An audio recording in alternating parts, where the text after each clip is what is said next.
Some people don't get better when you pray for them. They react, they resist, or they grow louder. And Jesus was very clear about why. 1. You notice resistance the moment you obey God. The Bible never portrays demonic influence as loud or dramatic. It shows it waiting, watching, remaining unprovoked until authority enters the room. In Luke 4:33-35, an unclean spirit stayed completely silent while Jesus was present. There was no interruption, no visible disturbance, no reaction at all. Nothing happened until Jesus spoke with authority. And when he did, the reaction was immediate. Not because of the words themselves, but because alignment had entered the space. That detail changes how everything else should be interpreted. Spiritual resistance is often comfortable around belief. It tolerates conversation about God.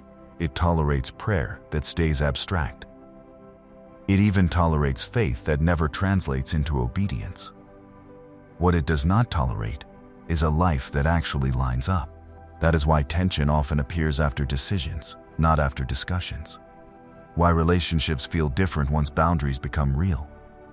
Why support shifts the moment direction stops being theoretical. Obedience threatens influence. And influence does not announce its exit. It reacts first. 2. You stop responding emotionally before the influence loses power. Influence survives through access, not volume. It does not need control over your actions if it can shape your reactions. Jesus understood this completely.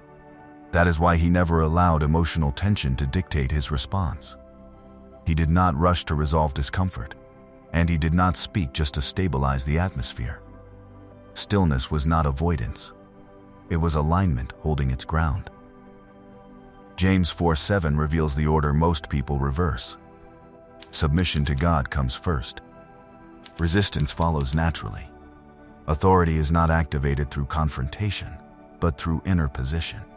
When emotional access is withdrawn, influence loses leverage without being confronted. Nothing dramatic needs to happen. No explanation is required. This is why certain dynamics collapse the moment you stop engaging emotionally. Not because you asserted dominance, but because the channel they depended on quietly closed. 3. You recognize when peace leaves the room, and you don't override the signal. Scripture describes peace as an indicator, not a feeling. God is not the author of confusion, but of peace, as written in 1 Corinthians 14:33. That distinction matters.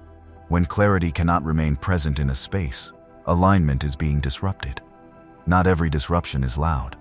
Some arrive subtly, through mental pressure that feels internal but isn't generated there. You notice it afterward, not during. The exhaustion, the mental fog, the sense that something was off, even though nothing obvious was said. This is not hypersensitivity. It is discernment registering interference. Peace withdrawing is not something to explain away in order to stay polite or reasonable. It is information meant to guide movement. Once you stop overriding that signal, responsibility lifts. You no longer try to fix what was never yours to carry. Authority stabilizes simply by honoring what peace reveals. 4. You stop debating what Jesus only silenced. In Mark 1:23-25, an unclean spirit spoke. Jesus did not ask questions. He did not explain theology. He did not reason. He commanded silence. Conversation feeds influence. Explanation extends it. Debate entertains it. Jesus cut it off immediately, because authority does not negotiate with disruption. And this exposes something uncomfortable. Some conversations never improve because they were never meant to be improved.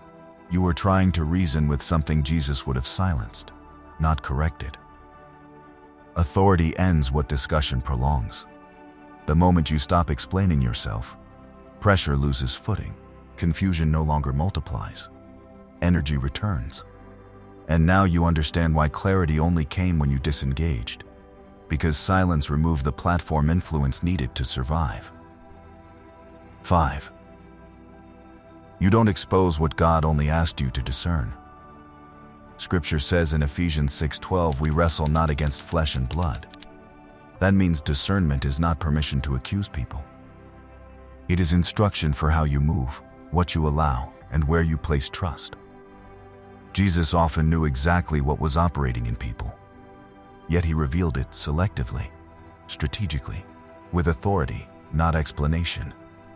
He did not expose everything he perceived, because exposure without assignment creates chaos instead of freedom. Speaking discernment to the wrong audience turns wisdom into division and strengthens resistance. It shifts the focus from obedience to reaction, from clarity to conflict. What God showed you for navigation becomes ammunition when spoken too soon. Here is the moment many miss. Discernment guarded stays sharp. Discernment announced loses weight.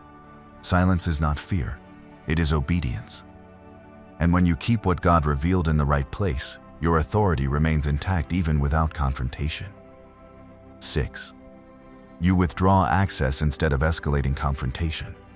Jesus left rooms. He crossed lakes. He disengaged crowds. Not weakness, strategy.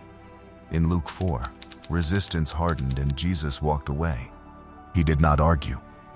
He did not prove a point. He removed access. And removal did what confrontation never could. Influence weakens when access is removed. Distance starves what confrontation feeds. Attention is fuel. Repetition is oxygen. What cannot reach you cannot control you. This is where authority becomes practical. Reducing access does more than arguing ever will. When the stage disappears, the performance ends.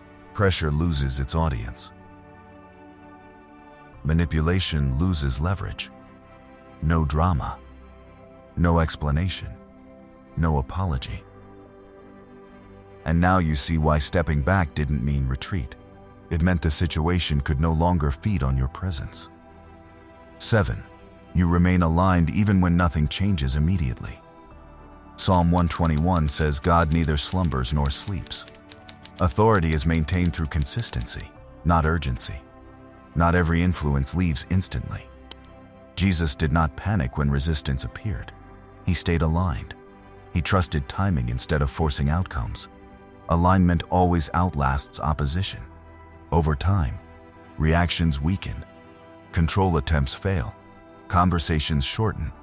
Pressure loses creativity, not because you demanded change, but because alignment remained intact longer than resistance could sustain itself.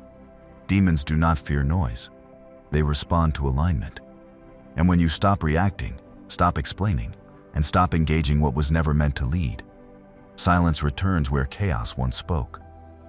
That is not avoidance. That is authority held steady until opposition collapses on its own.